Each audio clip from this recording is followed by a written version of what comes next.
Welcome back to the 31305 podcast, episode 16. My name is Alex, of course, joined always by Taylor. The fresh cut Taylor. Fresh in the The, cut. the fresh baby face Taylor. Yep, gonna get ID'd at every bar. I absolutely will. I'm caffeinated and ready to talk about some March Madness, the ending of the World Baseball Classic. We got baseball coming tomorrow. We got a lot to talk about. What are you most excited about that we're gonna have in the next couple weeks? I don't know. I'll be honest, the Final Four, don't really give a shit about. Yeah. I should, as like a sports fan, I definitely should care. But like, none of these teams scream like I really want to root for them. hmm Like FAU maybe, but the way they did. Who did they play? Was it Princeton? Not Princeton. Kansas Was State. it Princeton? No, when they dunked after the. That was FAU versus Memphis. I No, it believe. wasn't Memphis. I don't know. It was whoever they Dickinson. Yeah, it played, was but Foley Dickinson. yeah, there you go. FDU. Yeah. Yeah, hate them now. Don't care about San Diego State. I mean, UConn Miami will be a really good game. We'll talk about it in a little bit, but I gotta say, I'm excited. Opening day is tomorrow. hmm First pitch, 12 o'clock for my Detroit Tigers. Gonna get swept by the Rays, and then I think the D-backs play at 7 tomorrow. So I'm Can't wait. excited. I, Had to give away my tickets for the next two home series, but looking forward to getting out soon. you'll be there soon enough. And Yeah, like you yeah, yeah. said, going to a baseball game is always a great experience, regardless if they're winning or not. So we start off though with the March Madness. We got FAU's Dream Run. The Owls are hooting to the Final Four. If you told me before the season started, I would have been like, "You're on crack. What are you talking about?" But they take down Tennessee in the Sweet 16. Another balanced effort. They outscored UT by 12 in the second half and do a small comeback. And then they survive against Kansas State, winning by three. They dominated the boards 44-22 for a team that was considered one of the smallest in the country. What do you make of FAU's run? Can they make it to the title game? I mean, I've been saying I don't think they could win any of these games. I thought they would lose to Tennessee. I think a lot of people thought that they would. Nosekai Ziegler. I mean, we thought it'll catch up to Tennessee at some point, but it wouldn't be against FAU, right? And they just got throttled. Can't think of the dude's name off the top of my head right now. Plavšić. I don't know how to say it. Plavšić. The dude that elbowed the guy like twice. The FAU Absolute bum. player? Tennessee deserves to lose. No, the Tennessee guy. Oh, The gotcha. Tennessee guy that I don't know what his first name is, Plavšić, but he does this shit like all year, all the time. He's like known as Yeah, being a Euros terrible, Plavšić. Yep. yeah, being a terrible person. I'm glad Tennessee lost because of that. But FAU is gonna get, I'd say, the much easier draw. They're gonna get San Diego State, who granted did beat Alabama and then did beat Kansas State. I think is those are the two weaker teams. So I guess they got a decent draw. But yeah, FAU just out of nowhere, the 9 seed beating Memphis, I thought was going to be struggle for them, and they've gone all the way to the Final Four. So it's definitely impressive. I mean, to come out of a bracket with Duke, Tennessee, Purdue, Michigan State, Marquette, but to only play one of those teams, and that's Tennessee, which is the lowest seeded out of all of them, is crazy. Like, I think they have the depth to like they don't really worry about foul trouble and they don't worry about players getting tired, so they can rotate really well. And one of the things that held true in the Kansas State game is they know how to win. We talked about it last time. Like they know how to win, they know how to win late, and they've done these comebacks. So even if they're down 6-7 with 5 minutes to go against San Diego State, they're not a team to flinch, and they're a team that can keep their composure and go on. So I mean, I hope they continue because just for a Florida battle to see Florida versus Florida in the final, that could happen. But kudos It'd to be FAU very for keeping it interesting. alive. Yeah, they have had a very easy run. I will say that they got lucky with not having to run into Purdue round two. hmm Got lucky with no Marquette, no Michigan State. Didn't have to play any of the big dogs except for Tennessee. This is the exact opposite of the Auburn Final Four run, who had to run through Duke, Kentucky, and no, not Duke. Sorry, Kansas, North Carolina. Kentucky, and North Carolina Yeah. in the three successive games, and they won. So it's like the complete opposite of that. But I mean, still, nevertheless, impressive. The Owls are in fact hooting into March. Their opponent is San Diego State, who I called it. They were going to knock out Alabama, I'm and so happy. Oh my they god. they continued on. I mean, their defense has proven to be really legit. They've been able to lock down a lot of these teams, and the their game against Creighton was such a nail biter. I mean, Creighton was I think sixth in offensive efficiency in the tournament, and San Diego State was one of the best defensive teams. And it comes down to a foul. buzzer beater free throws at the end. I mean, I thought the foul call was legit because you could tell he was kind of pressing into his hip as he went up for the floater. But what did you make of the foul call, and how happy are you that Bama is not in the Final Four? I want to make a correction. I said that FAU or San Diego State beat FA or San Diego State beat Kansas State. It was FAU that beat Kansas State. I forgot. I got them those two switched up. But um, yeah, thank God Alabama lost. The call at the end of the game of the Creighton San Diego State game. I don't know. Is it a It's a foul? foul. It's a It's a foul, foul, but but do you call it? you do you call that? You Yeah. call that foul in the beginning of the game. I don't know if you call that foul as the last play of the game. I'm not a ref. I'm just a happy observer of the game. I understand both sides of it. Creighton fans, I think rightfully can be upset about the call. I think San Diego State fans can also be happy like it was in fact a foul. Hmm. It's just it might not be one that I would have called, but San Diego State ices the game. Thank God they beat Alabama. They beat the shit out of Alabama. Like I don't know if you Brandon, saw Brandon Miller's stats for this tournament. 3 of 14 in the Awful, 3 of 14. He had 0 field goals in the first game. I mean, awful. yeah, he didn't have Brandon that great of a Miller tournament. was terrible in this tournament. The memes on Twitter after they lost were great. Someone said one of the like Alabama fans was like, "I want to die." Someone said, "Text Brandon Miller."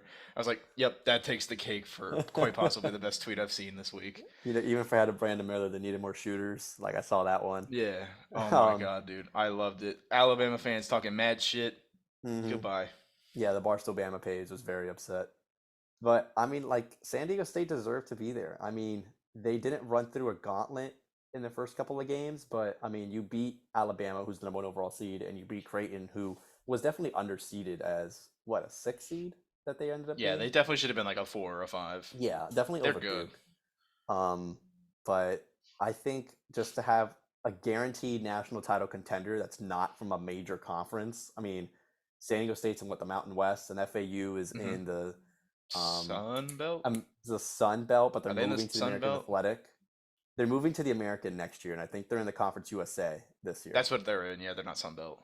So, but to have two school, like one of those two Yeah. schools is going to be in the title game, which is great Yeah. for it. Just shows the parity in I mean, basketball. even look at it on the other side, like UConn from the Big East. Like I don't know the last time a Big East team won. It probably was UConn when they won in. Villanova, Villanova. Oh shit, you're right. I forgot they're Big East. Yeah, yeah. Villanova, So but it's not too uncommon for the Big no. But East. then like the ACC, like you don't think Miami. You're thinking UNC. You're thinking Duke. You're thinking Yeah, Virginia. So it's definitely a lot of new blood in the Final Four, which on one hand I'm excited for. On the other hand, I get why some people might be like, this Final Four sucks because like there's no big name teams in this at all. I think UConn has been dominant all tournament. They're beating the shit out of everyone. Miami's gonna yeah, have a good game. I think that's gonna be better than what the final game will be. Is that UConn Miami game? yeah. Because I mean, even last year it was Duke, North Carolina. It was that rivalry in the semis in the Final Yeah, Four, and then you had Kansas, Villanova, also on the other side. It was a major. I think it maybe. was Villanova. So that's what I'm saying. Like you had four blue bloods, like absolute like peak in college basketball, and now you have Yeah. four nobodies essentially. I mean, UConn's won Well, it I mean twice, but UConn's definitely a somebody. UConn's somebody. But Yeah. I mean, like you said, UConn has looked like the best team. I mean, they beat Arkansas 88-65. They won by 23, and then they And destroyed I thought Arkansas was Gonzaga, good. and they beat Gonzaga 82-54. I mean, this team in the second half just they've had slight leads in the first half of all their games, and they've outscored the other team by 11 at least in all of their games. So UConn Yeah. is looking like the team they're beat, and like you said, their game against Miami, I think could be even more competitive and higher scoring for sure than the title game is going to be if whoever they play. Yeah, I think that's the thing though, is if they play San Diego State, it's gonna be a low scoring game. If they play FAU, either team plays FAU, it'll probably be high scoring, Hmm. which means like I kind of want to see the FAU run. But Yeah, like on the other hand, do we want a 9 seed national championship? Like just imagine FAU wins the national championship. Like Boca Raton going crazy, all 1,800 people that live there. yeah, Like I just can't imagine a a college basketball champion being FAU. Like I could see it you being UConn, I could see it being Miami. I don't really see it being San Diego State, but like FAU winning it would have to be one of the biggest like tournament upsets in the history since like VCU made their Final Four run. You could fit 4 FAU arenas inside of where Villanova plays college basketball, like in terms of Yeah. a seating, because that's how small FAU's seating is. It's just like 2 grandstands. It's not even like the other section behind the hoop is full. Um, so I mean, I would So love I'm to see looking it up in Miami. the lowest seeded teams to win the NCAA tournament was 1985 Villanova when they were an 8 seed. So Oh, okay. if FAU was to win, they would officially be the lowest seed to ever win March Madness, which I think would have to put them as the most The greatest Cinderella the, story. the greatest. Yeah, exactly. Yeah, you know they Which I would. think is still held by FGCU. I'll be honest. I think they still are number I one in everyone's hearts. I think VCU in 2011 because VCU had to play against Kansas and they won in the Elite Eight. They had to go up against a lot of higher seeded teams to get to the Final Four. Yeah. I mean, FGC was just the first to do it, and like since we lived there, it was kind of like crazy. And Yeah, they the beat San Diego 15 State, seed. so I mean, hey, look where they've come now.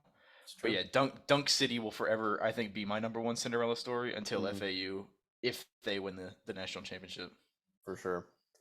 Uh, in terms of the hardest run to the Final Four, Miami definitely has had it. I mean, they played Drake, who I mean was their first round matchup. They couldn't do anything about it. Nah, they got lucky. They ducked Auburn. They played number 4, Indiana, who a lot of people predicted to go to the Final Four from that region. They handled Indiana, especially at the end. They beat Houston. They pulled away in the second half, like they did against Indiana. I mean, Houston was obviously a number 1 seed, popular pick, only lost 3 games all year, able to pull away, and then a huge comeback. I mean, Texas I just don't want to talk collapsed about it. at the end. Texas just collapsed at the end, especially the North Chad Omier questionable loose ball foul, which if it's called the other way for Texas, they get free throws with a chance to take the lead and the ball. But it's then called on Texas, so Omier and Miami get the ball, they make the free throws, and then they're able to pull away at the end. I mean, again, they've had the hardest path there. They're going to play the hardest team that's left in UConn. Can they continue this and make it to the title game? I was one Texas win away from a $400 winning my bracket challenge, so I am very upset with Texas.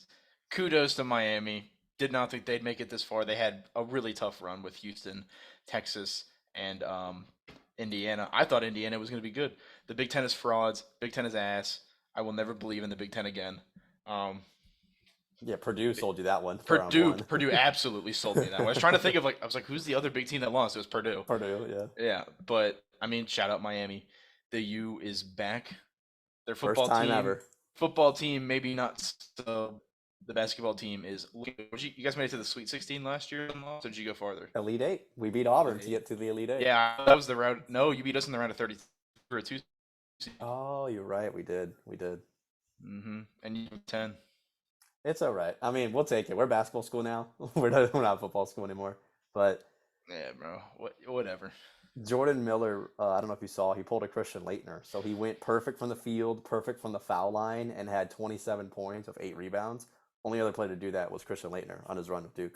So Yeah, I think I Miami mean, can do it. I predicted them to make the title game. I had them losing in the title game against Marquette, but I think Miami can do it. I mean, UConn's looked so good, but Miami's been clutch when they need to, and they have the offense to keep up with UConn.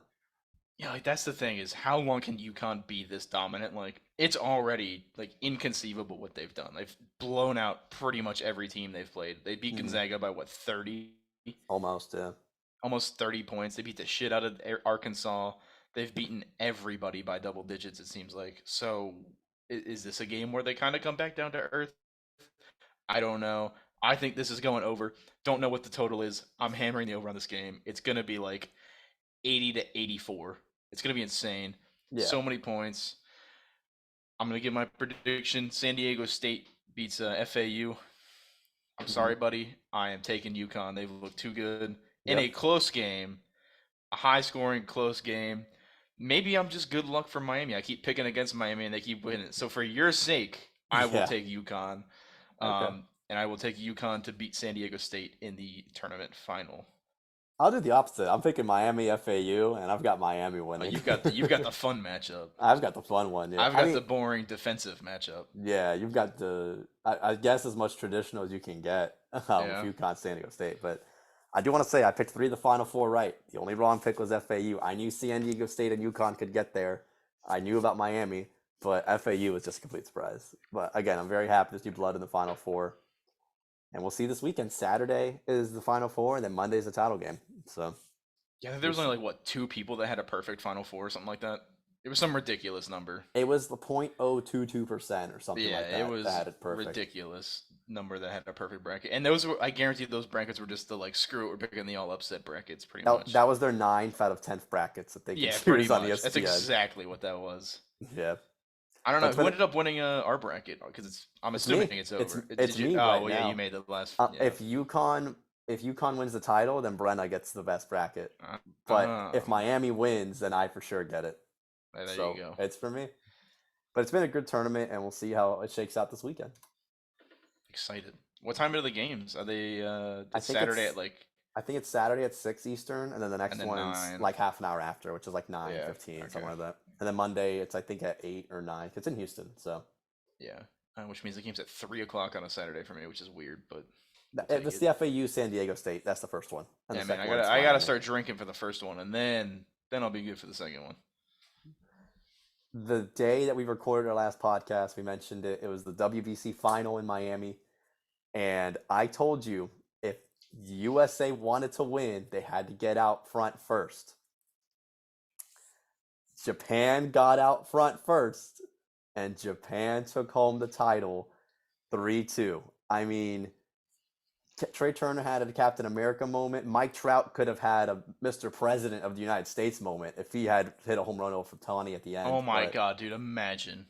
I mean, some people are saying it's the greatest moment this decade in baseball, some even forever, Absolutely. No, it because absolutely is. you have teammates in Otani and Trout, game on the line, especially if Mookie Betts didn't hit a double play like the bum he's been the entire Dude, tournament. and we could talk about that play in a minute, but you can go on. I got some beef right there. Sure thing. But I mean, Japan does it, and Japan wins the final, undefeated run in the WBC. Their first championship since the first WBC, and I mean, USA was in it till the end. If you feel like if they had better pitching, they had a little bit more clutch hitting with runners in scoring position, they had a chance to win this game. But kudos to them to actually getting there. Um, and yeah, take me through the actual game and that moment at the end. So, first of all, whoever is saying who was it Mad Dog on First Take that said that this moment didn't matter? Yep, because it wasn't a baseball game. Because It it was wasn't an MLB. screw him. He's wrong. Don't listen to him. He's a dumbass. I don't know why. ESPN has just gone downhill completely, but that's a whole other tangent I can go on. Yeah. But that is absolutely false. Shohei versus Mike Trout was one of the best baseball moments since I've been alive. Two of the quite literal greatest baseball players to ever step foot on the earth. Hmm. Mike Trout is probably the best. He's going to be the best player of our generation. Shohei, I mean, the jury's still out, but like, I'm not arguing against him right now. Like, He could get he's there.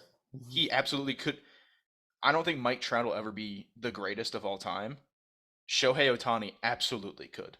Hmm. He is better pitching, and Babe Ruth is widely regarded as the greatest of all time. Shohei is better than Babe Ruth. He is statistically better in a harder time to pitch and hit. Yeah.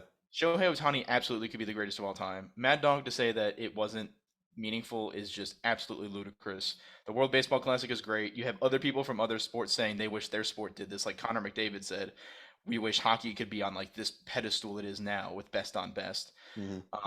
The actual end of the game I thought was atrocious. Why is Mookie Betts not bunting? You've Yeah. got one on, no outs. You need one run with Mike Trout coming up. I don't care that you're Mookie Betts. Lay a bunt down and get him over to second base. What he ended up doing is grounding into a double play. I mean, also setting up what was it? What ended up being like a 3-2 count, or was it? Yep, it was 3-2. A 3-2 count with 2 outs in the bottom of the ninth, which I mean, like, granted, sets up it makes the moment a little bit even better just because it's a 2-out, full The count. last pitch of the game. Exactly, Trout, but like. Mookie Betts absolutely needs to lay down a bunt. I don't know who was on first at the time. Get him over to second, and you've bought yourself 2 more outs, I guess. But it may have been Arenado. I'm not sure. I don't even give a shit if it's Miguel Cabrera on first base and his blazing speed. You're bunting to get him over. I don't know what your opinion on that is, but that's what I was pissed. No, I agree. I mean, he did the worst possible thing, which is a ground ball to the infield. I mean, even a hit in the gap makes it first and third or second and third, right? with nobody out. I mean, even something deep, lift it, get a sack fly. Like, Even if he gets hit by a pitch, I mean, yeah, shoot, anything but anything that. but what he did. Yeah, anything but what he did. No, I agree. I think the bunt would have been the best call, but that's also on the manager. You got to have the manager call that. Yeah, And then if he did it Mookie Betts, then that would have been a whole other controversy. But yeah. I think it was an amazing moment. I think the energy, the entire tournament has been only increasing with each game. I think the locations for Miami and Arizona were perfect. I think Miami has definitely established itself as the Oh, place it to have it absolutely, yeah. because just even like these two games, I mean, the two teams, none of them were like there was a lot of things like, oh, it's just the Hispanic teams that are playing in Miami, so they're going to have an extra increase in attendance because there's already so many Hispanics living here. USA and Japan, no Hispanics there, and it was still super packed, like Yeah. largest sellout of the tournament. I think it was amazing. I would love for this to be repeated again in 3 years in Miami. I think they should have maybe more sites in either the U.S. or Hmm. maybe not two sites all the way in Japan and China or Taiwan. Excuse me. I think maybe a little bit more separation, like Yeah, there Arizona needs to to be one in Miami. Europe. Yeah, Arizona, Miami is good, but maybe having one in Europe, like we said, another one in Asia would be cool. But I think it was great. Like you couldn't have asked for a better tournament, except for the USA winning. No, no. I think what it needs. I think Miami needs to be one every year. That's a great spot. Mm-hmm. I think there needs to be one in Japan every year. I think that's a great spot. I think the other two sites need to rotate. I think there needs to be another one in the United States that rotates. So I think Phoenix is a good spot for it. I mean, it was mostly sold out. It wasn't quite there for the U.S. team. Obviously, you want every game to be sold out. It was a little underwhelming to go to some of the U.S. games and it being 80% full.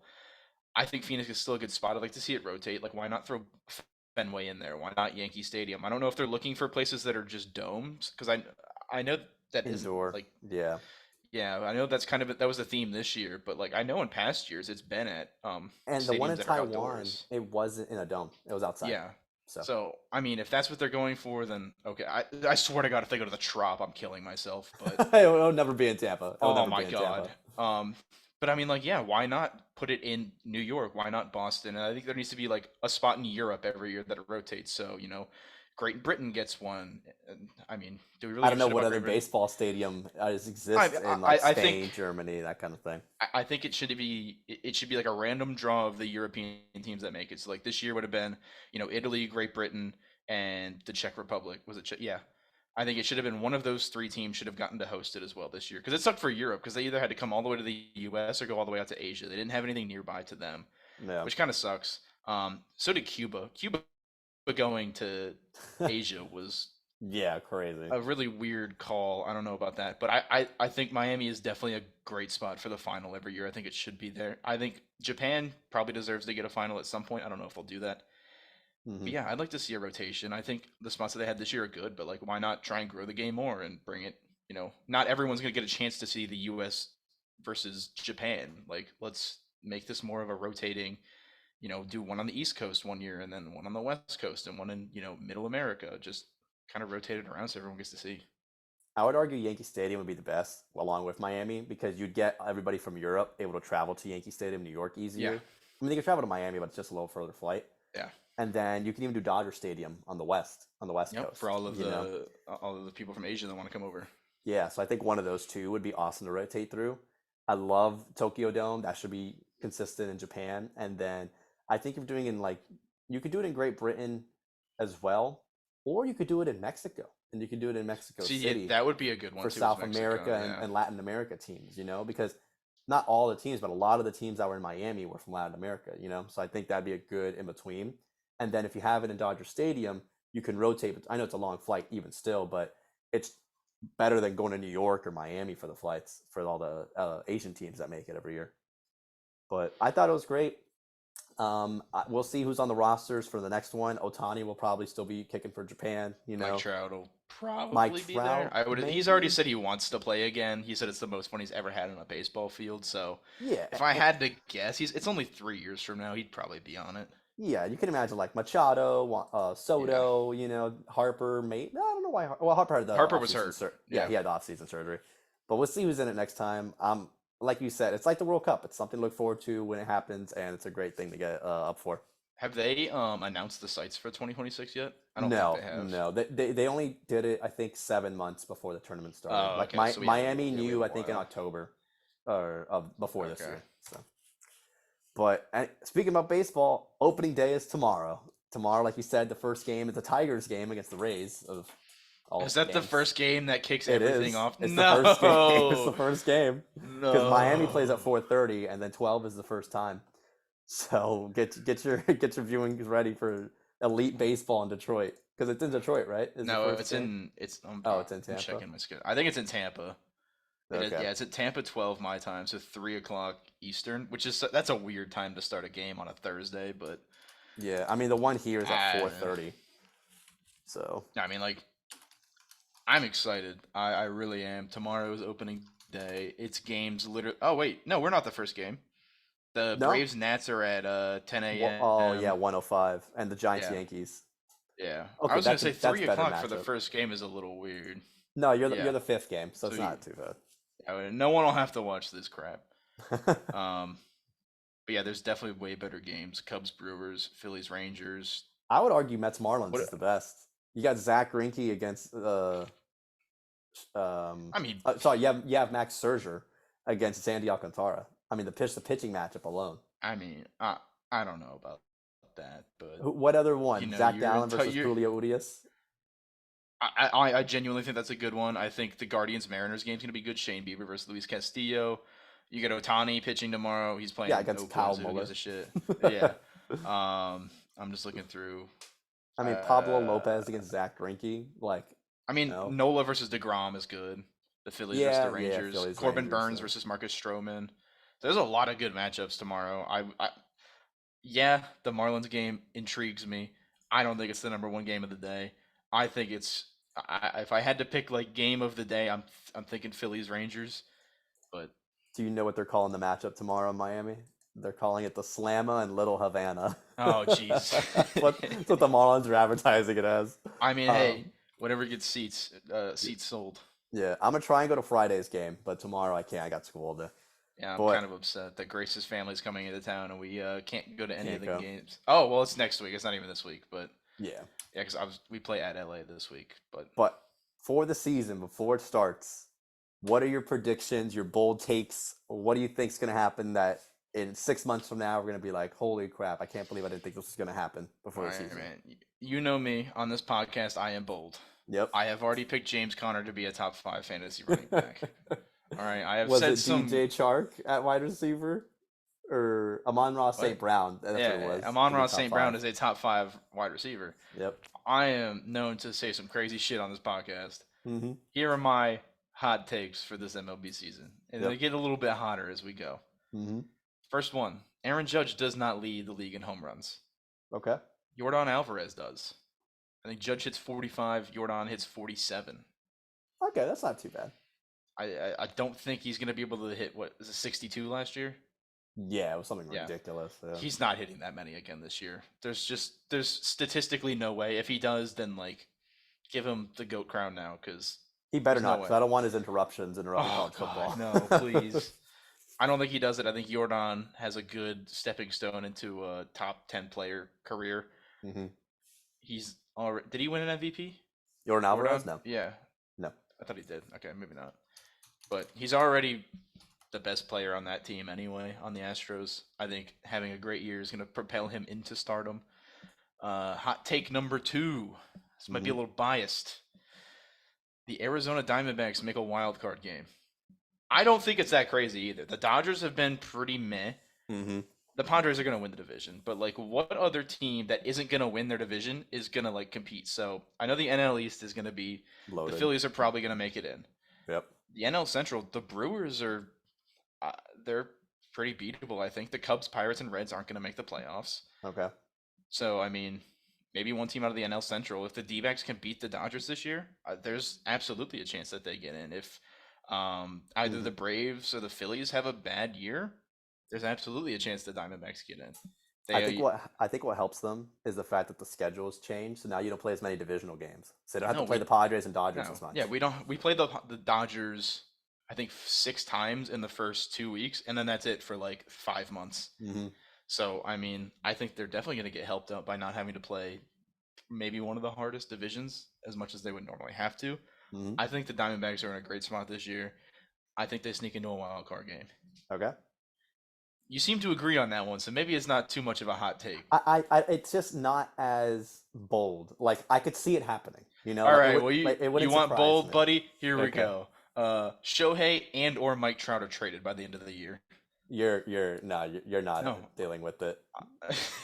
I think that's like Trout being traded would destroy the Angels as an They're organization. already destroyed. They have Shohei and Trout, and they can't make the playoffs. If they are doing bad this year, Shohei already kind of wants out. He's already Hmm. made it clear he wants to play somewhere that he can win. If the Okay. Angels are not in position to make a wild card game at the trade deadline, I could absolutely see Shohei gone because he's gonna. Is it this is his last year It is. This is his in his last year for contract? free agency. Yep. So he absolutely could just walk. Hmm. If they are not in a position to win, why would he want to stay? They've already Okay. proven they could. They have the two greatest players in the MLB. If Yep. they can't make a wild card game, Shohei's going to want to be gone. He's going to go to New York. He's going to go to Boston. He's going to go to a big market. Okay. Mike I, Trout. Oh, I go have ahead. thoughts on that during my bold predictions, but you continue. Mike Trout, I think, is the lesser. I would take Shohei getting traded over Trout because Trout is like the Angels. I would say. Hmm. The only way I see him out getting traded is if he asked out. Which again, this is a team that was has the two greatest players on it. Like if they can't build and win around him, he's gonna. I would want to leave. He's gonna want to leave.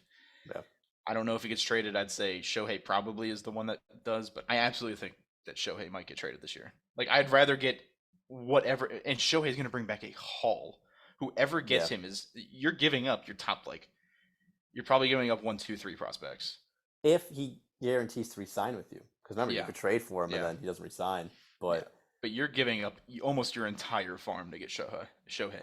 I would argue you would do the same for Trout because maybe a Yeah, slightly less production future wise because Trout's yeah. obviously older, but contract, he's locked in for the next 8 years. So, Yeah, I mean injury history is there, so maybe you do give up a little bit less, but like absolutely either of these guys you're giving up the farm for. hmm. All right, all right. Any other bold takes, bold I have predictions? I have one more. I got this one might not this one's not too bold. DeGrom stays healthy, wins Cy Young. I feel like that one's pretty fair. Everyone knows if he when he is healthy, he's the best pitcher in baseball. I think my hot take is that he stays healthy for an entire year. He's pitched 25 times in the last 2 years, 25 Yeah. appearances. So, I mean, I that would think be impressive. I think he stays healthy. This is the year. New team. Maybe something with the trainers is the reason he's getting hurt. New team. Yeah. You never know. I don't know. I'm calling now. He stays healthy, wins Cy Young. All right. I mean, again, I could see that one happening, but again, the odds of it are less just because of his health. You don't question the That's why talent. it's a hot. That's why it's bold hot takes. You don't question the talent. You question the injury history, right? All right. So my bold takes might be bolder. I don't know. We'll see. I think the NL East only gets two playoff teams. I think the Mets and Phillies make it. I think the Braves miss out on the playoffs because I think the Braves, Mets, and Phillies benefited the most from playing the Nationals and the Marlins so much Yeah. that now they have to play more of all the other teams in the National League and American League. To where I don't know. I think the Atlanta Braves just missed the playoffs this year.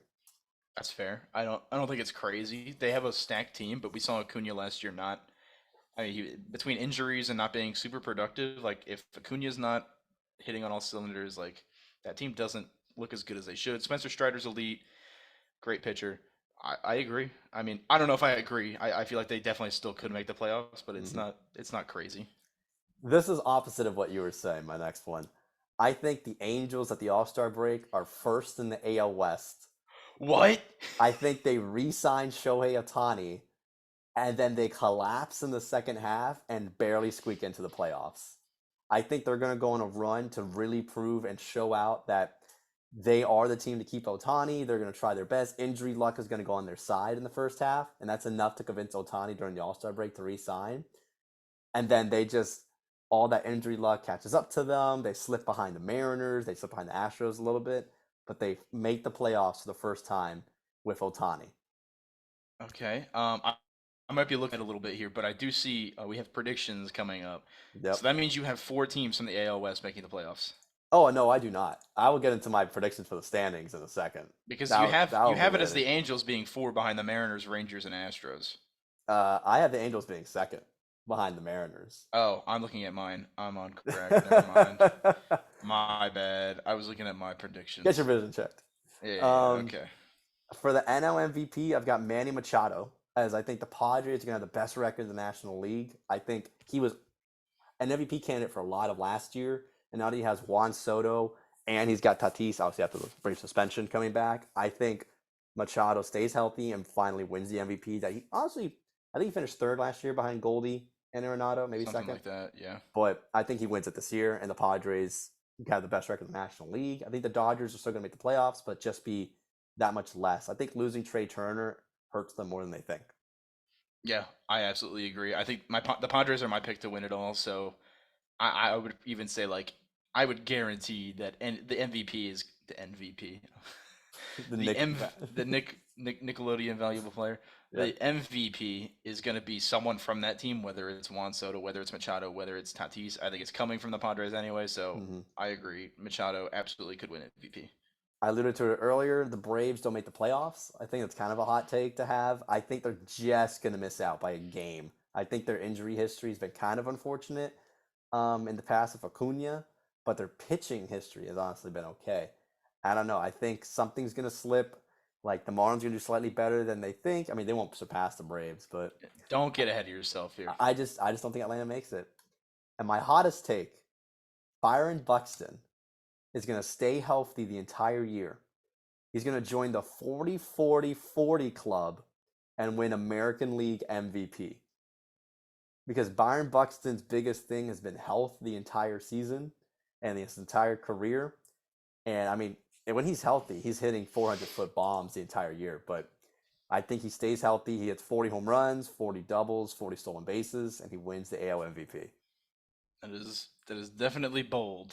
Myron Buxton has the ability to do so. Can he stay healthy? Probably not. He's But that playing in a really weak division, so I mean, if they were to win the AL East, the AL Central, and like go on a pretty decent run, like he absolutely could win MVP. But I don't think he's staying healthy. That man is probably the most unlucky person ever. he is 13th in MVP odds, the same as Wander Franco and just better than Carlos Correa and Bo Bichette. So he's just Yeah, outside the he's top he's 10. He's in pretty the top far down 15. there. Yeah, So obviously it's Trout is definitely third, bold. but that's it for my bold predictions. I mean, my standings might also be a prediction that's bold, but how do you think the season's going to shake out? Tell me who makes the playoffs. Tell me how the standings are going to look. All right, AL East. I got the Yankees obviously in first. I got the Rays hmm making a wild card. The Blue Jays just missing out third place. The O's gonna have a good year. Not great, better. The Red Sox are putrid. I put them in lowercase because they're just that bad. So I think that's gonna stay the same as last year, except switch the Blue Jays and the Rays. The AL Central. I've got Cleveland. I've got the Twins in second. The White Sox third, Tigers fourth, and the Royals in fifth. I think Cleveland's the only team that makes it out of that division AL of the Central, yeah. playoffs. The AL West is where I'm going to have three teams come out of it. I'm going to have the Astros in first. The Rangers, I think, are going to come in second. They're going to get that. I think they're going to get the first wild card. The Blue Jays are going to get the second. The third wild card is going to go to the Mariners. Okay. Um, there is three wild card. No. Yeah, there's three wild cards. There's Yeah, three division winners and three wild yeah. cards. Yep. I forgot they changed that. I have the Angels missing out, and I have the A's putrid. They won't get close to that. I'm excited to see which team breaks 120 losses this year because it could be the A's and it could be the Rockies. That's true. Um, the NL East, I got the Mets at 1, Phillies 2, Braves 3, Marlins 4, and the Nats 5. I think I'm going to take the Mets, Phillies, and Braves to all make the playoffs. The NL Central, I'm going to take the Cardinals, the Brewers, the Cubs, the Pirates, and then the Reds. I'm going to take the Cards as being the only team in there. And then the NL West, I'm going to have the Padres at first, the Dodgers in second. You know what? No. The D-backs are in second. I'm taking the Diamondbacks to finish second, get the last wild card spot. I think the Dodgers missed the playoffs. The Giants and then the Rockies are just kind of there. hmm But I think this is a down year for the Dodgers. I don't think they make the playoffs this year.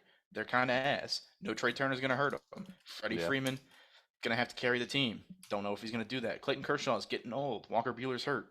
Like, I don't know. This team absolutely could implode. Yeah. What about for the playoff? What do you think is going to happen in the postseason? Got the Padres versus the Cardinals in the NLCS. Got the Padres coming out of that. I got the Yankees versus the Astros in the ALCS, and I've got the Padres winning the World Series 4-2 against the Yankees. Okay. I mean, that's not too far off from what I think, so I kind of agree with you a little bit on that pick. It's pretty Mine, basic. I mean, yeah, not too crazy. I've got some shockers. So I've got the NL East the same. I've got Mets and Phillies making it. I've got Braves not, with Marlins and Nats after them. NL Central, I've got the Cardinals and I've got the Cubs in second place and making the playoffs. I think the Cubs with Dansby Swanson, they're calling up their bright second baseman. Do I forget his name, of course? I think they're going to surprise a lot of teams that make it. I got the Brewers in third, and then the Pirates and Reds missing out. I've got in the West, I've got the Padres and Dodgers making the playoffs. I got the D-backs just missing out, and then the Giants and Rockies. AL East, I got the Yanks and Blue Jays making it. I've got the Rays not making the playoffs this year. I think the Rays, I mean, they're a great team. They always figure it out. They kind of rely on it. Even though I think Randy Arozarena is going to have a great season, I don't know. I think the Rays just don't have what it takes. And I think the Orioles finish ahead of the Red Sox. In the AL Central, I've got the Minnesota Twins and the Cleveland Guardians making the playoffs. I've got the Tigers finishing in third. I think the Tigers are going to do better than the White Sox.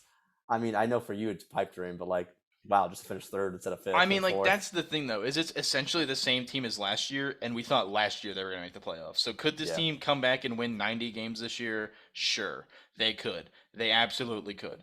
yeah. We thought this team was playoff ready last year and was gonna make a run with AJ Hinch. Didn't happen. I don't know. I'm not saying it will. It's the same team. If Spencer Torkelson figures it out and can stop being the unluckiest hitter in the world, then they might be onto something.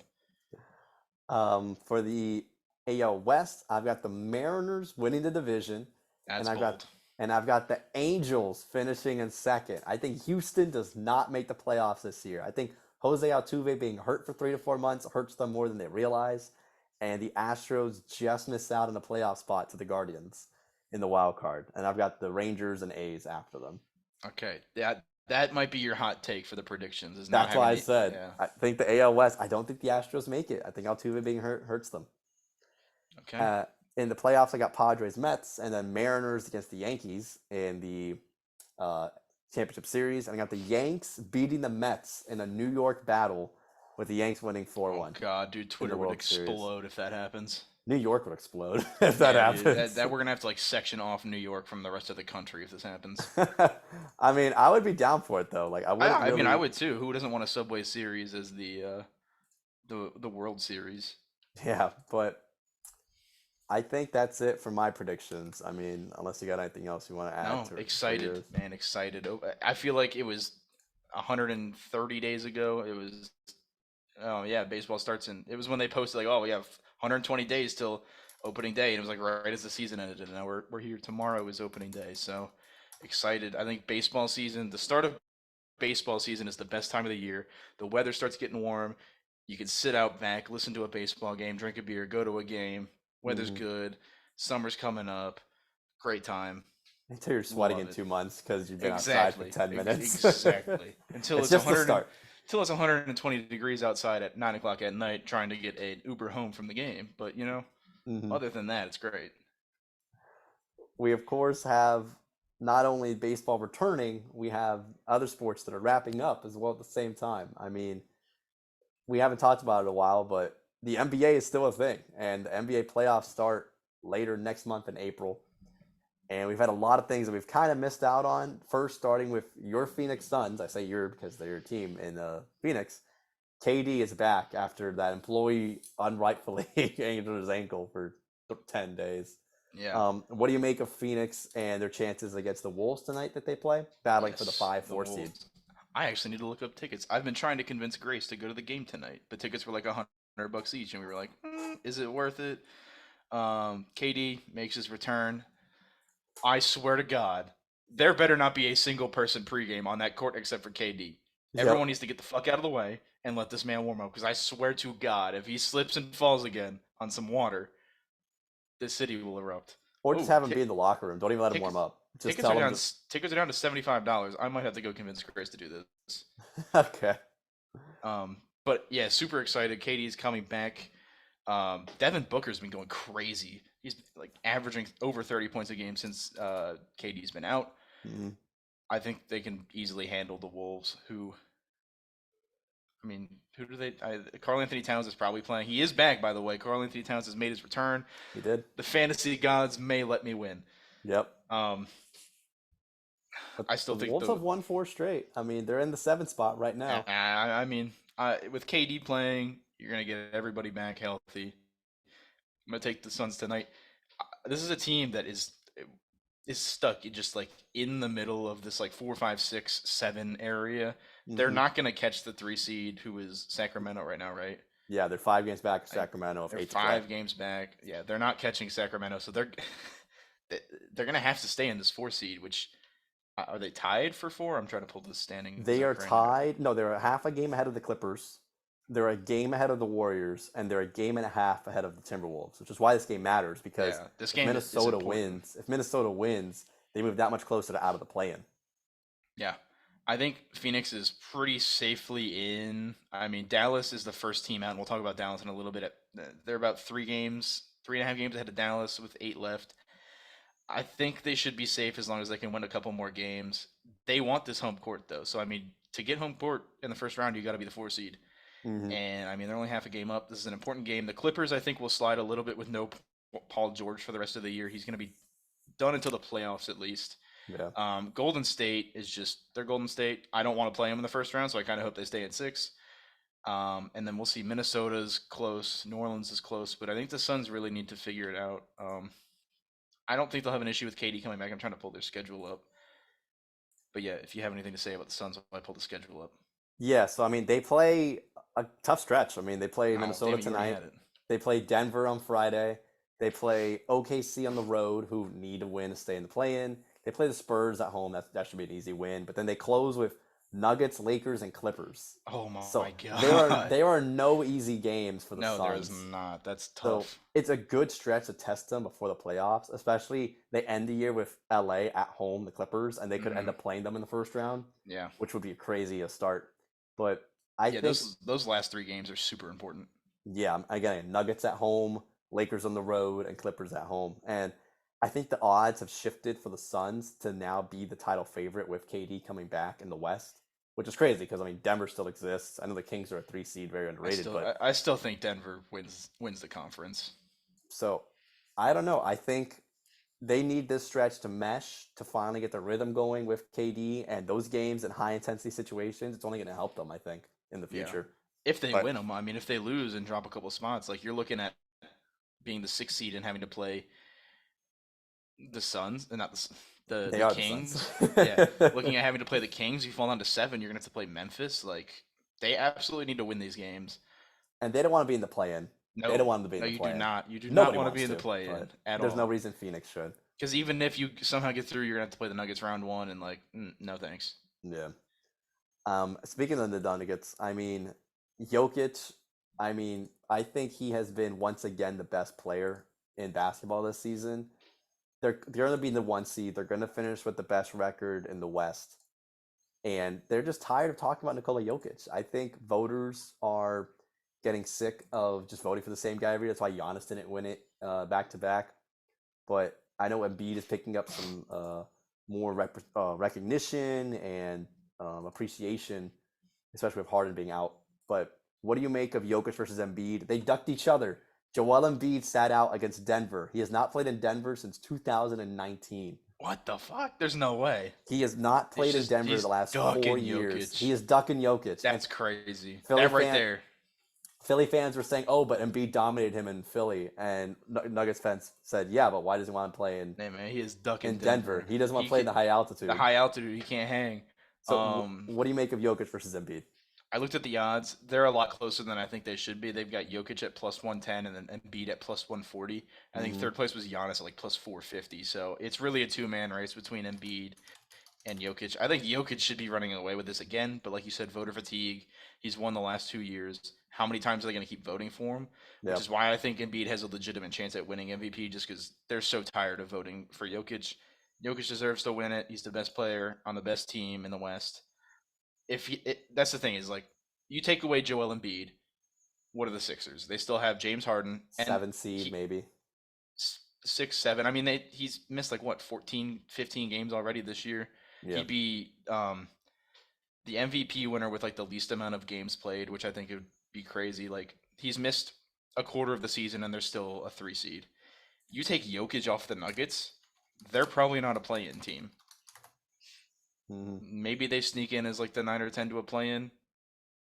I mean, Jamal Murray's had a pretty solid second half of the year, but you're hoping on a Jamal Murray to stay healthy and Aaron Gordon. That's kind of way past his prime. Like no Jokic, this team's not. We're not even talking about them winning a playoff series.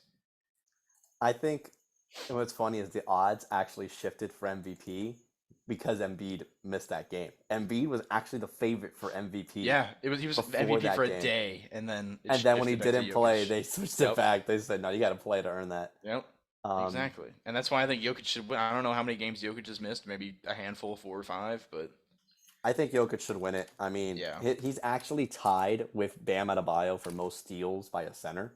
So, I mean, his defense is always ridiculed and blamed because he's just not as athletic as Joel Embiid. But I mean, he does contribute yeah, on dude's that dropping side like of the court. 30, 15, and 15. Like you Yeah, don't and need him to do much defensively anyway. I mean, Embiid is putting up 33 points a game, but Jokic is, I think if he gets 11 assists every game for the rest of the season, he averages a triple double with Yeah, points, rebounds, and assists. And for a big guy to do that while shooting 82% from the free throw line, almost 40% from three, I mean, yeah. his He points have gone down in the last 2 seasons, but I think he should still win but MVP. his team success has gone up, so they don't And need him to score. he has the most assists in his career. So, Yeah, I think he's a shoe in. I think it should be like Jokic minus 200. Joel should be like plus 300 to win. I think those are probably what the fair odds should be. mhm. I'm taking Jokic as the MVP winner. I might throw money on this. He's plus 110 for Jokic to win MVP is criminal. We have a former MVP, debatable GOAT of our generation, LeBron, who is coming back to the Lakers. I think it was yesterday. He came off the bench and they still Yeah, it lost. was a couple days ago, I think. Yeah, Second time in his career he's ever come off the bench. yep. And they lost to the Bulls by 10 after winning a crucial game against the Thunder. They play the Bulls again tonight. I mean, the Lakers have a very easy schedule to end the season. They play the Bulls, the T Wolves, the Rockets, the Jazz twice, and then the Clippers and Suns. So they have a very, very easy schedule to end the year. They are fighting for a playoff spot. I mean, they're right now in the play-in. Does LeBron seem to like? Do you think him coming back will hurt them because they've done okay without him? They've risen from a 12 seed to now a 9 seed. What do you make of LeBron coming back? I mean, like you can't bench him. It's LeBron James. You can't have him come off the bench. Mm-hmm. I do think they've played a lot better without him on the team. I don't know what it is. I'm not sure. I don't know if it's an easy schedule. I don't know if it's less pressure because they're not playing with LeBron.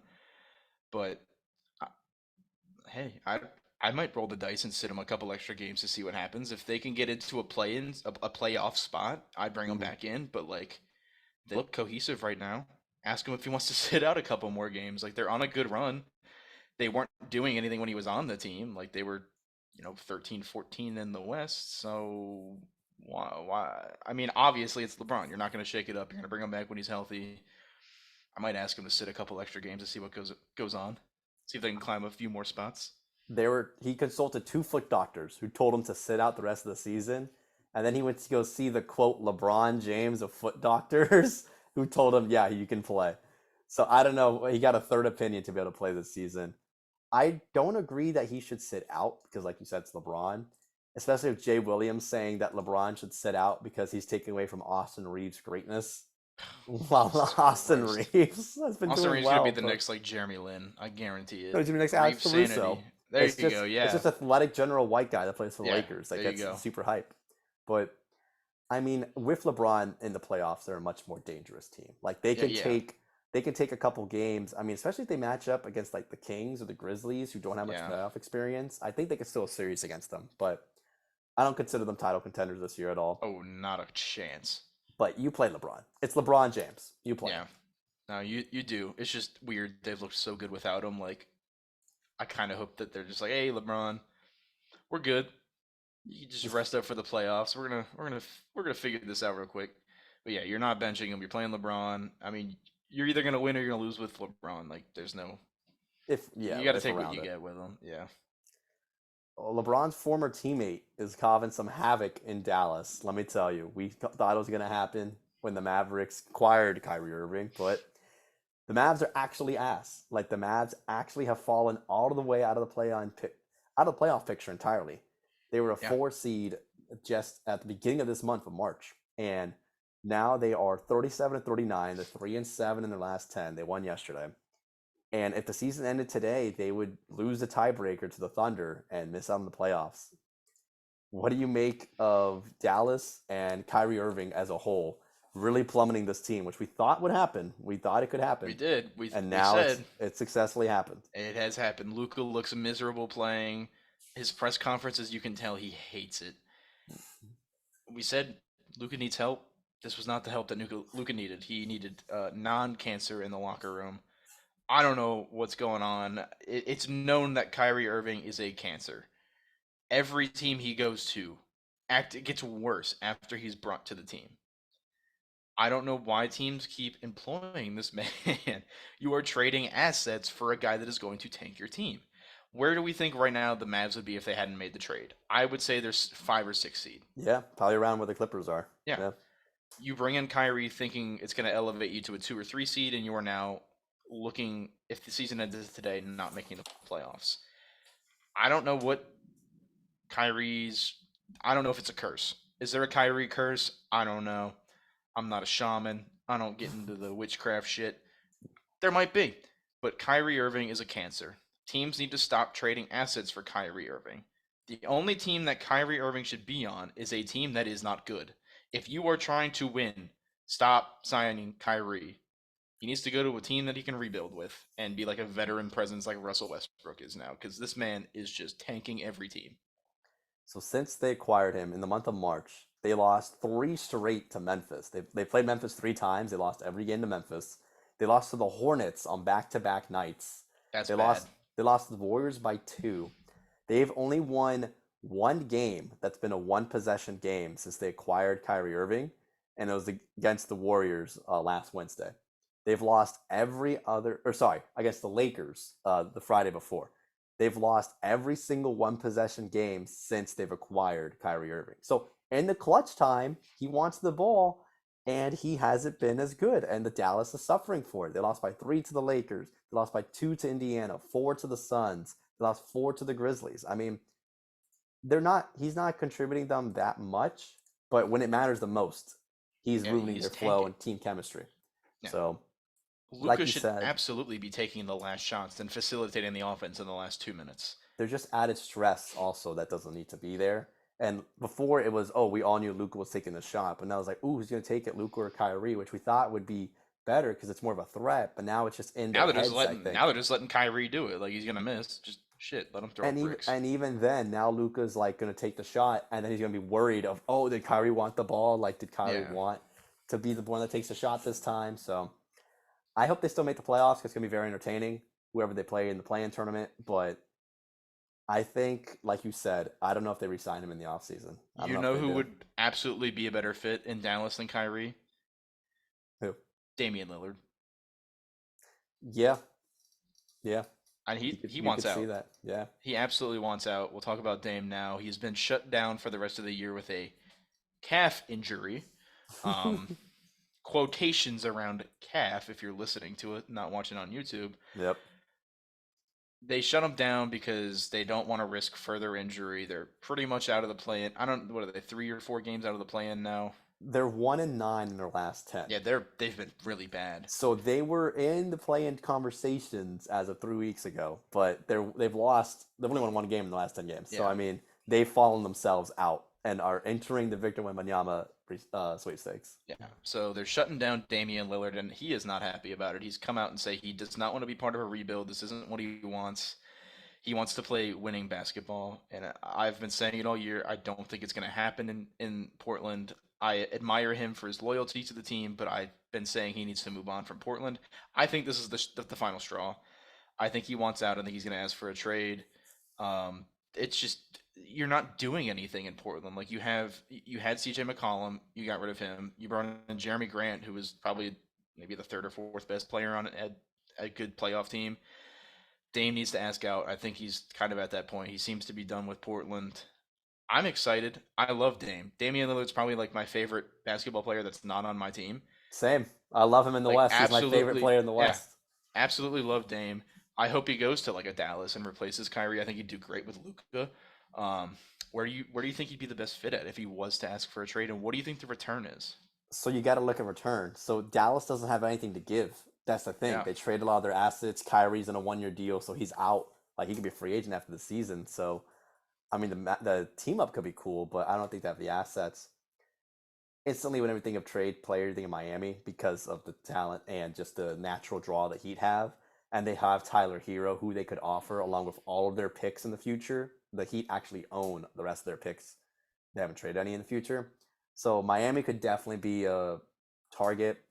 I mean, you could write out the Knicks because they have Jalen Brunson and they love him, right? hmm Even though as good as Damian Lillard is, I think they're very happy with Brunson in the signing. I think going to as crazy as it's gonna sound, Are I you gonna think say Boston? no, I was gonna Oh, say yeah, I was gonna say sorry, you're right. I was gonna say Boston. yep, that's who I was gonna say. I think a Jalen Brown for Damian Lillard swap would be great Yeah, for and both teams. Jalen Brown's already kind of made it clear he doesn't really want to return. He's not getting the love from Celtic fans. He's kind of made it clear that he's not really having a great time. I think this could be a really good. That would be a great switch of just Jalen Brown for Dame. You might have to give up a little bit more to get Dame than just Jalen Brown, but I think it'd be a change of scenery for both those guys. That's why I was gonna say Boston could absolutely sign him or Because trade for Jalen him. Jalen Brown has 1 year left in his deal after the season, and he hasn't made any talks on a contract extension. I think he Yeah, wants to be the guy, which I get. I mean, Jalen Brown's a really good player, yeah. but you You're know just the not gonna be the guy attention. when Jason Tatum's on your team. Exactly, but he could be that in Portland, and Portland could get a Yeah, young all-star level player for Damian Lillard and maybe a first-round pick involved with him. I think that's yeah, enough. You get an probably. unprotected first in Yeah, 3 years and Dame. I think that's enough. And for Boston, you get the point guard that they've needed since Rondo was on the team, essentially, yeah. You have and an you get absolute that. closer. You get a clutch. I mean, Jason Tatum is a closer. Is a great offensive player. Yeah. But and Dame again, we haven't seen him in another role where he has another superstar. Even though CJ McCollum is really Yeah. good, but I think he would thrive and with a loyal organization as badly as they treated Isaiah Thomas. But like, I think Yeah. it'd be perfect. I think to have him in a much higher market as well. So I think Boston would make sense. I don't want it to happen because of the Heat, because I wanted to play for Miami. But I think those are the two teams that make the sense. Everyone Yeah. else, I don't know how much of a target and value they would get for Dame, but I think those two teams have enough to offer. I think another one could be maybe the Nets go after Dame. They've already kind of done a little mini rebuild with bringing in Mikal Bridges and trading out KD, Kyrie, and now shutting down Ben Simmons. I think the Nets could be an interesting landing spot. It's a big market in Brooklyn, a pretty fresh team. I think Mikal Bridges is a solid number two on a team, maybe number three. Hmm. Bring in a couple of other guys. I mean, I don't know if the Nets have the asset. Oh, they absolutely do. With everything they got back from KD, they definitely have the assets to bring in Dame. Hmm. I think it could be an interesting fit. I'm definitely taking Boston as like my number one spot. I want to see him just because like Boston, the history that the Celtics have, the loyalty of Dame and the Celtics, like that is a match made in heaven for him. I think they would pause because they already traded for so many veteran star Yeah, players and it didn't work out. yeah, So I think they may have learned their lesson. They're like, you know what, we're not going to do possibly, it this time. So possibly. that's the reason why I didn't mention Brooklyn. Um, but no, him going to Boston, him going to Miami would be amazing. Like I think it elevates both of those teams to be the top of the East because the East isn't as strong as the West is. So Yeah, like if you're looking at contenders that would want to bring him in, like Milwaukee's not going to bring him in. They have Drew Holiday. The Cavs have Donovan Mitchell. The Hawks already have Trey Young. mhm. Like, I mean, could he go to a team like Orlando? Probably not. No I way. would absolutely. I do think Orlando is on the up. I think they could be really good in a couple of years. I But think like it he might be said, he doesn't want to be part of a rebuild, right? So he exactly. wants to be on It a team might that's be a little competing. too early, but like Toronto, you've got Van Fleet that may or may not stick around. The Sixers already have Harden, and then I mean, if you look in the West, like the West is loaded with guards. Like you've already got Jamal Murray. I probably wouldn't replace him yet. You got Shea. You've got um, De'Aaron Fox for the De'Aaron. I was Kings. trying to think of his name. De'Aaron Fox. I mean, like, could he go to the Suns? Is Chris Paul done? That could be an interest. That would be a But they fucking have no team, picks dude. to give Exactly. because remember they want Yeah. young talent. Like They're not going to trade him for Chris Paul, who's going to retire in 2 seasons, and then Yeah, first round picks aren't going to mean anything. You know, you got to give them exactly. value. Dude, imagine that though. Devin Booker, Kevin Durant, Dame Lillard, and DeAndre Ayton. That Just that do a would be the 2K greatest fantasy draft for four. that. Just do a Yeah. 2K fantasy draft for that. That's no way that happens. But like, there's a ton of teams that would sign him. I just think Boston makes the most sense. Yeah, yeah. It's just having value to trade for him, you know. Yeah. And speaking of Portland, like we said, they've now entered the Victor Wembanyama sweepstakes, and we have a new leader in the tank. We have the bottom four being the Detroit Pistons, the San Antonio Yes, Spurs, sir. the Houston Rockets, and the Charlotte Hornets. I almost said Bobcats. I mean, the Pistons won the number one pick 2 years ago. They got Cade Cunningham. The Rockets have had back-to-back top three picks. Charlotte got LaMelo Ball not too long ago, like you said. Two I years mean, ago. yeah, 2 years ago, LaMelo. I Yeah. think San Antonio probably can use him the most because they're just so devoid of talent. But Oh, there's nobody on that team except for like Devin Vassell. I mean, he could go to any of these teams and elevate them. I personally want to hold on. I want to just run because you know Run there's a that website. tankathon. He's gonna run a Tankathon. tankathon I'm gonna spin. run it. I'm gonna run it and see who wins it. Washington Wizards There you go. move up. I mean, what if Portland wins the Wembanyama sweepstakes and they pair him with Dame, or do they That trade would be Dame? interesting. Do they trade Dame to get, like you That said, number one Jalen pick. Brown, or trade him to get Jalen Brown? And you have a new young nucleus to build around. Yeah. You know, personally, I would rather him not go to Houston because they don't seem to learn how to develop their younger talent. They kind of just been stagnant since they've been in the league. Yeah. I think the Spurs would be cool, but I don't think Pop would want to stick around for that rebuild. No, I think Pop's kind of done for the rebuild now. I think the Hornets could use him the most. I know the Pistons need a center, and I know the Pistons would like to have that younger talent. The thing is, the NBA will not let the Pistons win again. They just got Cade. They got Jaden Ivey at 4 last year. They've gotten Killian Hayes recently. Like, Yeah. I don't think they'll let Detroit win again. We all know that it's random draw. I think quotation marks around the random. I think San Antonio is the logical spot for him. Would I love to see him in Detroit? Absolutely. I think the chances that he lands in Detroit are incredibly low. I don't think they'll let Detroit win again. If they do, hey, shit. Cade, Jaden Ivey, and Wembanyama, elite. I don't know what we're going to do with the other 8 centers on our team, but I think San Antonio is definitely the spot for him to land in. I think San Antonio will probably be it, but if he lands in Charlotte again, I'd be upset because he's in the same division as the Heat. But I think them having that other young player to build around, LaMelo Ball, would be better for the organization. I think the NBA too, because like the Pistons have really good young talent that they just need to add more of. But to have Yeah. the number one pick go to Charlotte and be with LaMelo, it makes them more of a league pass, want to watch them team than they are Yeah. right now. Yeah, the one thing that Charlotte doesn't have going for him is notoriety. Like, the Spurs have a fan base, obviously. The Pistons are historically one of the better teams, in NBA history. Who's the other team? The Rockets are just Houston have had that. James Harden, yeah, obviously Akeem. Like yeah. that's what I'm saying. Charlotte has had nothing. Charlotte's They haven't history is had meh, that. and LaMelo, like So to it's watch like- him right now is meh. So Yeah, so it's like, does the NBA want him to mortgage, the number one pick on the Hornets when there's not really a lot of fan engagement in the Hornets? I don't know. I think he'd be a great fit there too. I just think San Antonio is absolutely the move. They haven't really done anything in the draft lately. I think they probably deserve the number one pick. see what happens. The draft's always around my birthday, so we see what happens. Speaking of Pop, Dwayne Wade, and Dirk Nowitzki, along with Pau Gasol and Tony Parker, have been announced for the 2023 Hall of Fame class. I mean, Tony Parker, I feel, has been underrated his entire career. Like, everyone just assumed he was a really good point guard, but never the best point guard while he was playing. But I think they got it right with the picks. Dwayne Wade's a top 3 shooting guard of all time. Dirk, top 5 power forward of all time. The best shooting big that we've seen ever. Pop, no questions, Hall of Famer. I think they got it right. I think Tony Parker should definitely be a Hall of Famer, but I feel like he just went underrated his entire career. Yeah, I disagree with the picks. You're gonna hate me. Yep. I don't think Dwayne Wade is a Hall of Famer. Yeah, okay. I just wanted to say that to see if I could get a beta reaction out of you, but no, I absolutely think they got it right. Dwayne Wade, like you said, is a top 3 shooting guard of all time. Dirk is Dirk, probably one of the best international players to ever come to the NBA. Hmm. Um, Pau Gasol and Tony Parker also have left their mark on the NBA. Pau, did he win with the Lakers with Pal, Kobe? yeah, yeah, let's go. Yeah. Yeah, oh nine Okay, that's what I thought. or 2010, Um, 2010. something like that. And then Tony Parker, like, it's Tony Parker. The Mm-hmm. guy's a Spur legend, and we were just talking about the Spurs. They have a lot of legends: Tim Duncan, Manu, Manu, Tony yeah. Parker. So I think they got it right. Popovich obviously is a Hall of Famer too.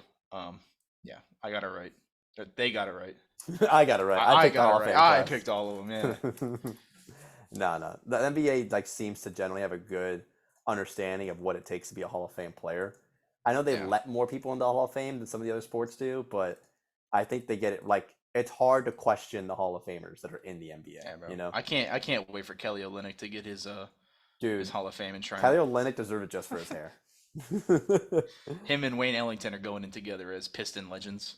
No, as Heat legends, as Pistons mockery of the Pistons of basketball. I'll never forget the day Wayne Ellington made his Pistons debut, and I said, "Is this what he always looks like shooting? He just runs around a screen and takes like a 183." And you said, "Yep, that's Yep, it." yep. And he made 190 for the Heat, and then he Yeah, made I think 80 for the Pistons the yeah. year after. So, I was like, "What the fuck is this guy doing? He's just running through screens, just throwing up threes."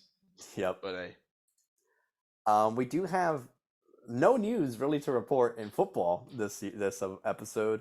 Lamar Jackson requested officially a trade on March 2nd and has received zero interest from any teams, which I don't know crazy. how.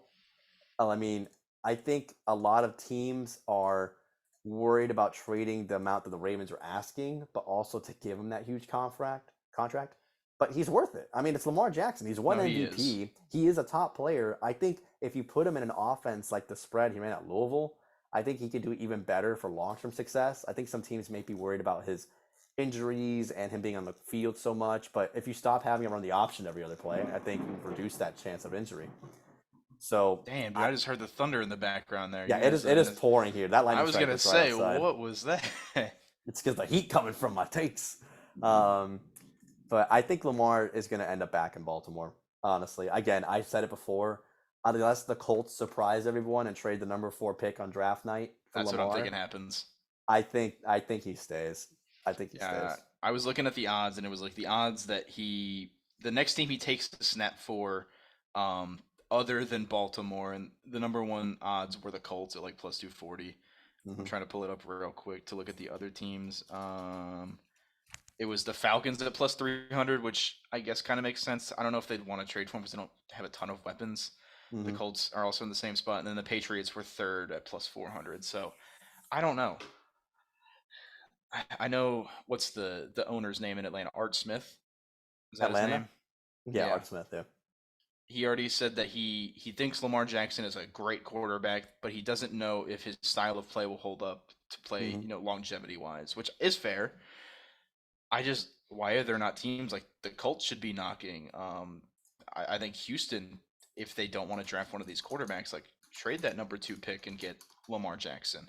He's more proven than Bryce Young and or CJ Stroud is. Who else could take him? I mean, Vegas. Who did Vegas just sign? Jimmy G, but Jimmy like who G, Jimmy G, cares? yeah. He could go to San Francisco. Like, why are they not knocking on San Francisco's door? The Saints, like Derek Carr, might not be the answer there. I mean, Green Bay. I think Jordan Loves deserve a chance, but there's a ton of teams that like have a quarterback, but Lamar Jackson is a significant upgrade that they should be giving up assets for. Yeah, I mean, any team you think would be happy to have Lamar, right?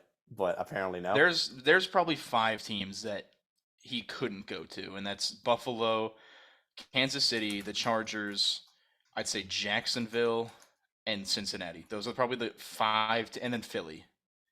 I would say those are the 5 teams, That six he teams absolutely can't. that he absolutely wouldn't go to. Like he can't. They wouldn't trade for him. Yeah, I I think mean, every other team should be knocking on the door. yeah, you're right. I Like mean, yeah, you're telling me Tennessee is gonna roll back with like Ryan Tannehill? Like 35-year-old Ryan Tannehill, yeah, yeah. like they don't have offensive weapons, I guess, but like Him and Derrick Henry, him and Derrick two Henry. elite running backs on the Yeah, same team. there you go. Look at that. Traylon Burks. I mean, like that's a good team to go to. They're relevant. They should win, at least make a wild card game, if not fight for the division with the Jags. Like with Lamar Jackson, Come Yeah. on. Someone needs to trade for this guy. As long as it's not Miami or Detroit. Yeah. We'll talk about one of Lamar's biggest weapons that he's had in Baltimore, even though he's complained about the lack of weapons recently. He's been opening up more on Twitter about his status in the Ravens. But we're going to talk about Mark Andrews, and we're going to rank the fantasy football tight ends. We skipped it a couple weeks ago. We got running backs and receivers and quarterbacks down. But now we're on the tight ends. Oh, Taylor, what's other up? bit of news before we start. Marvin Jones back to the Lions. I am happy about. Marvin Jones Jr., that is correct. He re-signed with Detroit. 1 year deal, probably. 1 year, 3 mil. Lions legend Marvin Jones back to the D. You know Happy he's for catching him. 6 touchdowns. Exactly. I actually think this is a great signing. So just wanted to shout him out because we building something in Detroit. Sure thing. Take us through your top 5 tight ends. Tell us through one of the weakest positions in fantasy This is football. absolutely the weakest position. Obviously, Travis Kelsey is number one. Hmm. There's no argument there. Mark Andrews, I think if he gets Lamar Jackson, is going to be number two. If it's not Lamar, he's probably falling down a little bit. I'll Hmm. still keep him in the top five just because he's the only weapon on that team to throw to. Number three, I'm going to have George Kittle. We'll see. He was used more of a blocking tight end this year, and then towards the end of the year was able to kill my fantasy team and single-handedly beat me in the semifinals. Thanks, George, for coming to life in the semifinals of that. I Yep. think Darren Waller is going to be number four. He's going to get a new lease on life in New York. Get him out of Hmm. Vegas.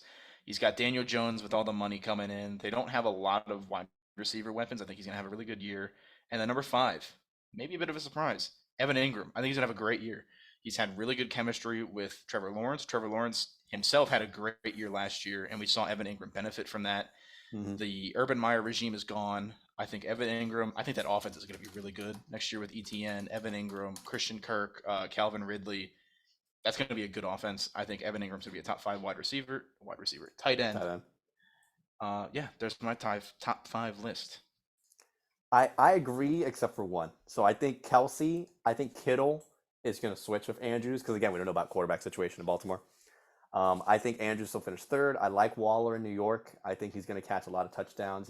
The biggest thing they've needed is weapons for Daniel Jones, which, I mean, he's still done well even without them, but now he has that consistent red zone threat he'll have. And I like David Njoku.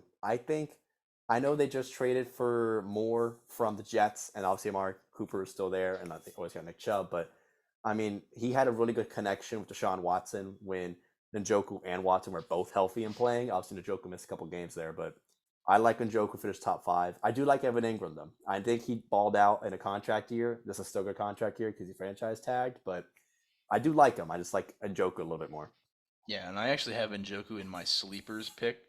I think a full offseason with Deshaun Watson, a full year with Deshaun Watson, he'll be pretty solid. I mean, it is a devoid area is tight ends, so I mean, like any tight end that gets you production is going to be a sleeper. Yep. I think Njoku is probably the top of that list. I've got Trey McBride, the starting. I think he's going to be starting for the Cardinals this year with Zach Ertz's injury. I think he could have a solid year, new offense, because Zach Ertz he's not going to play next year, is he?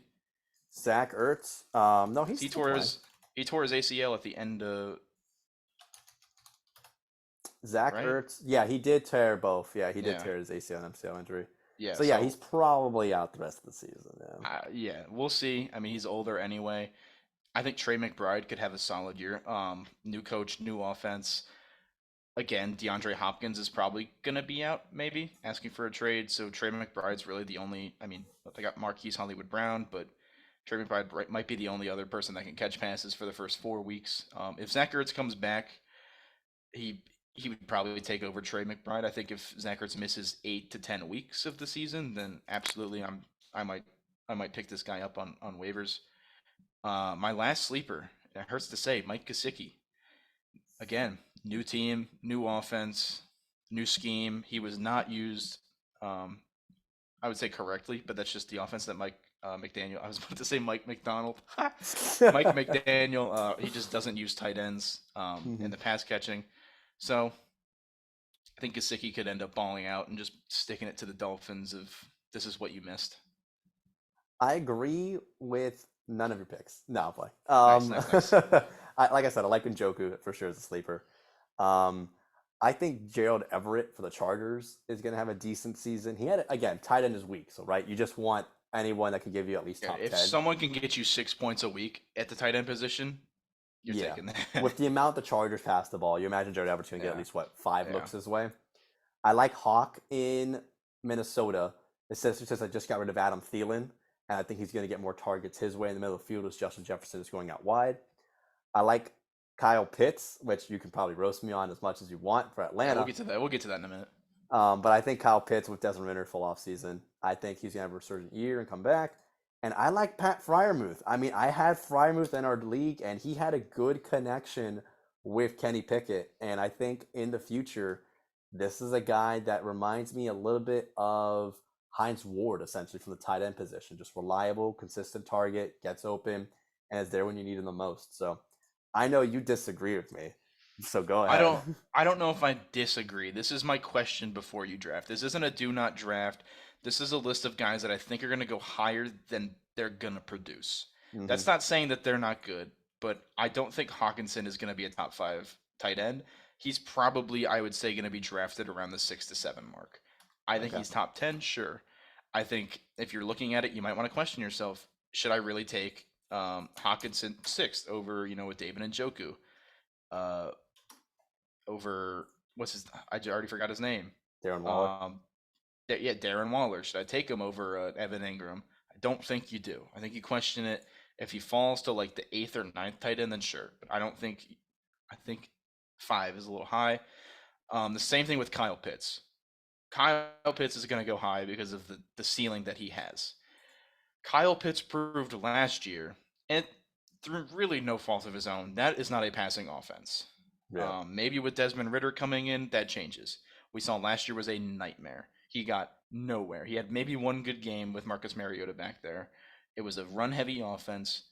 Could he go off this year? Absolutely. He has the ceiling for it. Until they can prove that that is a passing offense and that Kyle Pitts will get looks and touches and targets, I'm staying away for now.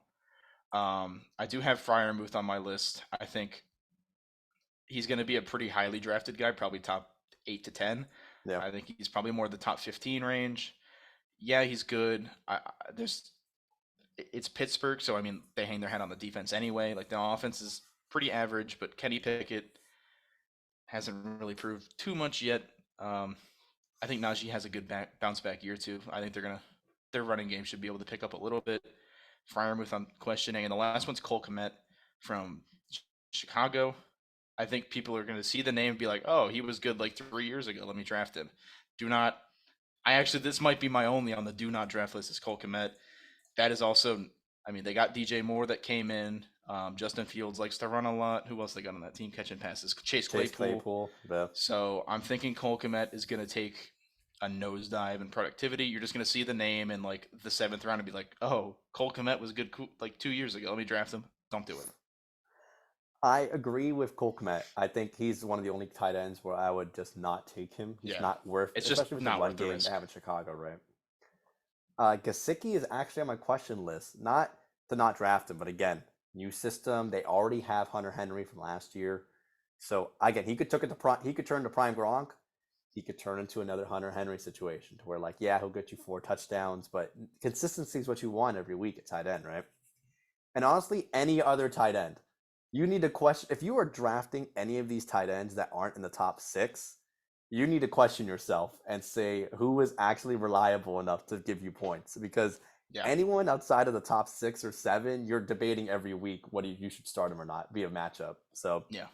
biggest strategy is get one early. If Kittle goes first round or second round, it wouldn't surprise me, just because if you had Kelsey, you essentially were guaranteed a spot in your semifinals because you just had so much more Yeah, production than anybody else. exactly.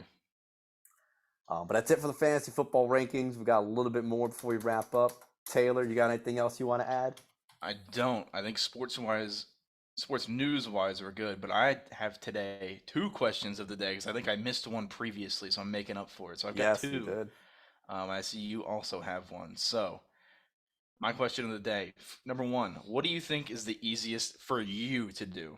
Okay. Not just in general, for you. Run a 4-minute mile, hit a 400-foot home run, or kick a 50-yard field goal. All of these in a competitive setting. Oh my God. I mean, oh, that's okay. Home run's not going to happen. If you're saying competitive setting, that's Yeah, not like going to you are. happen. You're like you're in playing against MLB pitchers. No, even in the minors, like this is not Yeah. like a home run is not going to happen. 400 feet, I'm barely clearing the fence in soft toss. Like no, not going to happen. 50-yard field goal. If I trained for like 2 years, I could maybe do that, but it's going to be the 4 minute mile. I mean, I've run a mile in just under 7 minutes before, and that was pretty quick for me. So I think I could train myself enough to get like I would have to fast. I would have to like lose 10 pounds. Like I could do it theoretically. So that's where I'm going for. Like I don't think I could get a home run or even a field goal really, unless I did super intense training. I could run a 4 minute mile if I really put my mind to it. So I'm gonna go with that. Yeah, so I absolutely could not run a 4 minute mile. I am a big dude, and I've definitely lost a step since high school with my knee injuries and all of that good The stuff. meniscus. Yeah, I'm not running a 4 minute mile. We saw how baseball went. I'm not hitting a Yep. 400-foot home run. I think my best bet is a 50-yard field goal. I will say I played soccer. I think just because of that, it gives me a slight advantage over anything else. Okay. I've kicked a 30-yarder before, if if that helps at all. But I think if I had time to train and I was like guaranteed a spot, however long, I would probably say 50-yard field goal is the easiest. They're all incredibly difficult, but I would say 50-yard field goal is probably where I would throw money on that I do first. Imagine kicking it though over the lineman and having Yeah, people running towards you. Like how yeah. intimidating would that be? Like if you're running a 4 minute mile, I mean you're just running against other people who might even entice you to run faster to keep up with Yeah, them. but I But I physically can't do that. yeah, that's a process of elimination for you. You're like, I know I I can't do this. physically can. I probably couldn't run an 8 minute mile right now. Like I am. You could That's a lie. try if you got into I could shape. definitely run it. Yeah, I could run an Yeah, eight you minute could. mile. But Nah, you could. All right. I think for my question, it's similar to one we've had in the past, a little interesting. Which stadium, either current or one that's been torn down in the past, like Ebbets Field, for example, would you want to experience the number one event in that sport? So I'm talking like World Series at Wrigley. I'm talking the Super Bowl in Dodger Stadium or the Rose Bowl, anything like that. Which stadium would you most want to visit for like the top event in that sport? It could be the Champions League final in Barcelona. What would you choose? that's a really tough question, and I wish I would have looked at this beforehand because I might be stumped. Like the Super Bowl, and this has something to do with my next question is I don't Yeah. think the Super Bowl is gonna be that fun to go to, Okay. just because it's corporate and everyone there is just they were paid to go there, got tickets, and they're not really fans. Yep. Um, Baseball wise, like I think it'd be cool to go to like a Diamondbacks Tigers game, like in Wrigley it'd probably be at Fenway. Yeah. I think Fenway might be the most iconic, at least in my eyes, it's the most iconic field. Like to sit on the Green Monster and watch that game. Yeah. Um, that would probably be my answer. Basketball wise, I don't really. There's no like venue like MSG. I guess Madison Square Garden. It would be cool, but Yeah. That could be it. yeah, I think my answer is the Diamondbacks Tigers World Series at Wrigley or at Fenway.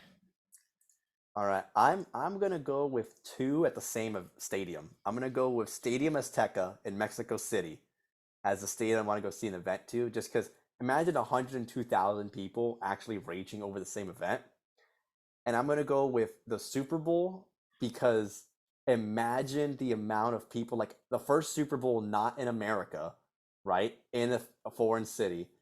And let's say it's Chiefs Rams. Like imagine that game, how it's supposed to be in Mexico, but then it got delayed and moved to LA. Like imagine that kind of environment in Mexico. Or if they did the Champions League final in soccer at Mexico for some reason. They're the top teams in Europe in soccer there. Just Yeah. imagine the amount of like intensity, the passion that the fans would have. You could even say the World Cup final in Stadium Azteca. But to go visit that, it's a historic building, right? Where Maradona's hand of God goal happened in '86. So I'm going to choose that stadium and for either the top soccer or top football moment. I'm changing my answer. I just thought of something, and I don't know why I didn't think of this earlier.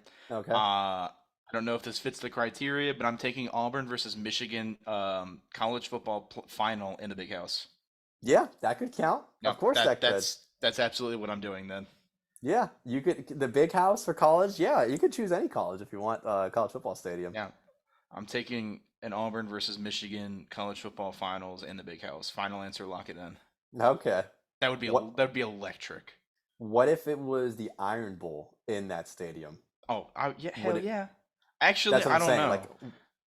because like I'm saying, like would neutral site make it better? Neutral Because site would make Auburn's it. gonna be Yeah. like that Auburn's gonna be way outnumbered in Michigan at the Big House, right? Yeah. I genuinely don't think there's a better football like atmosphere than the Iron Bowl in Auburn. So I think I'd probably keep it in Auburn. Um, Okay, okay. yeah. That's what I'm saying. Right It's when you said tough, that, right? yeah, Because when you said that, I was like, oh hell yeah, and then I realized I was like, wait, no, there's nothing better than an Iron Bowl in Auburn.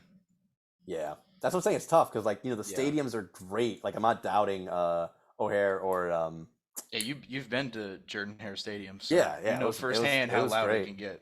Yeah, with the eagle soaring down Yeah. and landing and everyone bopping. So, all right, what's your last one? All right. What is the most overrated sporting event to go to? Not to watch on TV, to go to. Well, I haven't been to any of the top I'm just saying, competitions. like, yeah, like like, what would you say would be the most overrated to go to? You don't have to have Overrated. experience with it because I don't think any of us are going to The World a Series. Super Bowl or yeah, anything like that anytime soon. So I can't put hockey on this list because the two hockey games I've been to are both very entertaining. I can't put soccer on this list because I've only been to one. It was a preseason friendly and it was in Miami, so like it wasn't anything crazy. I can't put football because I like the football games are much different for me. Like I enjoy going to the football games way more than watching on TV. I'm gonna go. I think it's only because of their current situation with their Yeah, the stadium. Marlins suck. It's gonna be the Miami college football for Miami. Oh, that's fair too. Not just college Yeah, football, but like not college football as a whole. Just yeah, like going to a football game. yeah. It's That very over sucks. unless they're like playing FSU or like it's a super close game. Like it gets crazy when it's in there, but like I think it's overrated. Like especially there, they have so many drunk fans. Like not everybody gets into UM, so most Yeah, of the fan base hasn't even gone to the school. I'm gonna say a UM football game is the most overrated event. It's still a good time. It's still good to go to, but I think it's overrated compared to yeah. anything else. I should have worded it differently, and that's my fault. I was more talking about like The the sport in number one, like general. the Super Bowl, the NBA Finals, the World Series, the Stanley Cup Finals, like the championship for the top ones.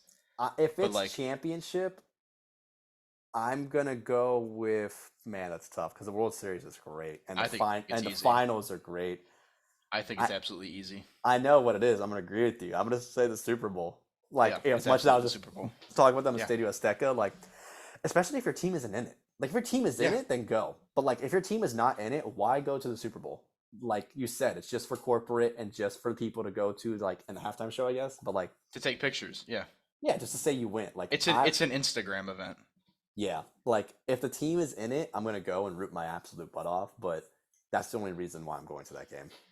Yeah, no, I mean, you have the Stanley Cup Finals, NBA Finals, and MLB Finals are all held at those teams' stadiums. Like it's home field the entire time.